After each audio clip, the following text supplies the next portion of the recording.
नमस्कार दोस्तों, मैं आप सभी का दोस्त मोहम्मद अज़हर आप सभी का मेरे channel case study bye Azhar पर स्वागत करता हूं। आज एक भगत सिंह शहीद आज़म भगत सिंह की 115वीं जयंती पर मैं आप सभी के साथ उनकी दास्तां को शेयर करता हूं। तो चलिए आज बात करते हैं शहीद आज़म भगत सिंह के बारे में। वीडियो को बिल्कुल भी स्किप ना करें। वीडियो अच्छा लगे तो लाइक करें, कमेंट करें और अपने दोस्तों के साथ शेयर करें और प्लीज़ मेरे चैनल को सब्सक्राइब करें। हिस्ट्री की बात करें तो भगत सिंह उस परिवार से संबंधित थे जिनको महाराजा रणजीत सिंह के समय खालसा सरदारों के नाम से जाना जाता था। इन्हीं खालसा सरदारों के बलबूते महाराजा रणजीत सिंह ने भारत विजय के सुनहरे सपने को देखा था। भगत सिंह के परिवार की बात करें तो भगत सिंह के दादा अर्जुन सिंह के 3 पुत्र थे, किशन सिंह, अजीत सिंह, स्वर्ण सिंह। स्वर्ण सिंह की 23 साल की छोटी उम्र में टीबी से मृत्यु हो जाती है। अजीत सिंह अपने बड़े भाई किशन सिंह के कहने पर 1909 में विदेश चले जाते हैं और 1947 में जवाहरलाल नेहरू के सहयोग से वापस भारत लौटते हैं। किशन सिंह की शादी 1898 में विद्यावती कौर से होती है। इनकी कुल 9 संतानें थी, जिनमें से एक भगत सिंह भी थे। भगत सिंह का जन्म 27 सितंबर 1907 समय सुबह 9 बजे बंगा गांव लायलपुर वर्तमान पाकिस्तान में हुआ। इनके जन्म के 3 दिन बाद इनके पिता और इनके चाचा की जमानत अर्जी एक्सेप्टेड हो जाती है और इसी खुशी में इनकी दादी जय कौर इनका नाम भागावाला मीन अच्छे भाग्य वाला रखती हैं और यही भागावाला आगे चलकर भगत सिंह कहलाए। भगत सिंह की पढ़ाई की बात करें तो शुरुआती पढ़ाई इनके गांव में हुई। उसके बाद आगे की पढ़ाई इन्होंने दयानंद एंग्लो वैदिक स्कूल लाहौर में की।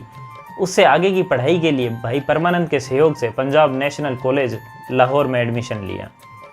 विचारधारा की बात करें तो शुरुआती तौर पर भगत सिंह की विचारधारा गांधीवाद को समर्पित थी, लेकिन चोरा चोरी कांड के बाद जब गांधी जी ने असहयोग आंदोलन वापस लिया तब भगत सिंह जैसे हजारों युवकों ने गांधीवाद को छोड़कर हिंसक क्रांति का रास्ता अपनाया।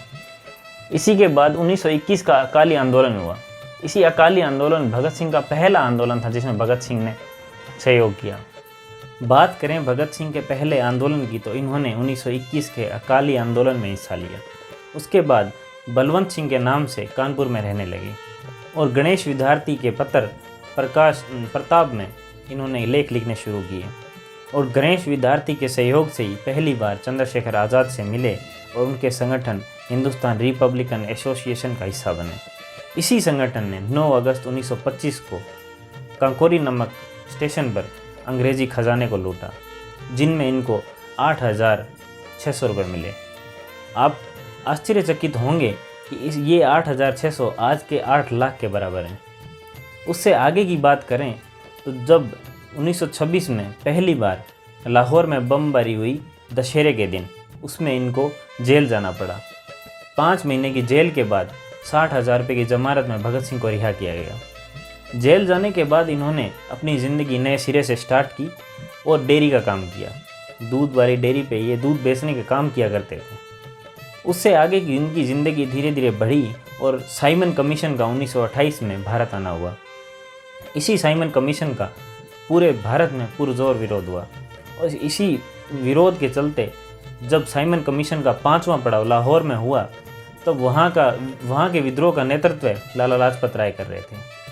तब वहाँ एक अंग्रेज़ अधिकारी जेम्स स्कॉट के निर्देशन पर लाठीचार्ज किया गया और इसी लाठीचार्ज में लाला लाजपत राय घायल हो जाते हैं और 17 नवंबर 1928 को लाला लाजपत राय शहीद हो जाते हैं और इनकी इसी शहादत का बदला लेने के लिए हिंदुस्तान सोशलिस्ट रिपब्लिकन एसोसिएशन के कार्यकर्ताओं ने एक योजना बनाई। उस योजना के तहत जेम्स स्कॉट को मौत के घाट उतारना था, पर जय गोपाल नामक कार्यकर्ता द्वारा गलत पहचान करने पर जेम्स स्कॉट की जगह सैंडर्स की गोली मारकर हत्या कर दी गई और हत्या करने वाले मुख्य आरोपी जिनका नाम आया वो थे राजगुरु और भगत सिंह। इन दोनों ने हत्या करने के बाद बंगाल चले गए और बंगाल वहां जाकर सत्येंद्र नाथ से मिले और उनको भगत सिंह ने बोला कि आप हमारे लिए एक बम बनाइए, लेकिन वहां की स्थिति सही नहीं होने की वजह से बम की सारी सामग्री को आगरा लाया गया, जहां एक बम बनाकर तैयार किया गया। उससे आगे की बात करें तो 8 अप्रैल 1929 को जब जन सुरक्षा बिल और औद्योगिक विवाद बिल के ऊपर बहस चल रही थी, उसी दौरान बटुकेश्वर दत्त और भगत सिंह ने असेंबली की खाली पड़ी कुर्सियों पर बम फेंका। जब बम का धमाका हुआ तो सारे के सारे जो मेंबर थे वो बाहर चले गए, सिवाय 3 लोगों के, जिनमें मोहम्मद अली जिन्ना, मदन मोहन मालवीय और मोतीलाल नेहरू शामिल थे। तो ये तीनों देख रहे थे और भगत सिंह और बटुकेश्वर दत्त इनकलाब जिंदाबाद का नारा लगाते हुए खुद को गिरफ्तार करवा रहे थे। इनकी गिरफ्तारी के बाद 3 मई 1930 को पहली बार इनके पिता से इनकी मुलाकात होती है। मुलाकात के दौरान भगत सिंह उनसे भगवत गीता और साथ में नेपोलियन की जीवनी जैसी पुस्तकों को मंगाने का कहते हैं। इसके बाद आगे की बात करें तो 12 जून 1929 को इस मुकदमे का फैसला आता है, जिसके दौरान भगत सिंह को मियांवाली जेल के अंदर और बटुकेश्वर दत्त को लाहौर सेंट्रल जेल में भेज दिया जाता है और दोनों को नेपोलियन क्लास श्रेणी के अंदर रखा जाता है। लेकिन भगत सिंह के ऊपर अभी एक केस और चल रहा था, वो था सैंडर्स हत्याकांड। इसलिए भगत सिंह को अलग जेल में रखा गया और भगत सिंह ने जब जेल के अंदर ये देखा कि भारतीय और यूरोपीय कैदियों के बीच भेदभाव हो रहा है, तो उन्होंने 14 जून 1929 को भूख हड़ताल कर दी। इसी भूख हड़ताल के तहत सत्येंद्र नाथ की 63 दिन बाद मृत्यु हो जाती है, वो शहीद हो जाते हैं। लेकिन फिर भी भगत सिंह अपना अनशन जारी रखते हैं। 5 अक्टूबर 1929 को भगत सिंह के पिता के कहने पर भगत सिंह अपना 114 दिन का अनशन समाप्त करते हैं।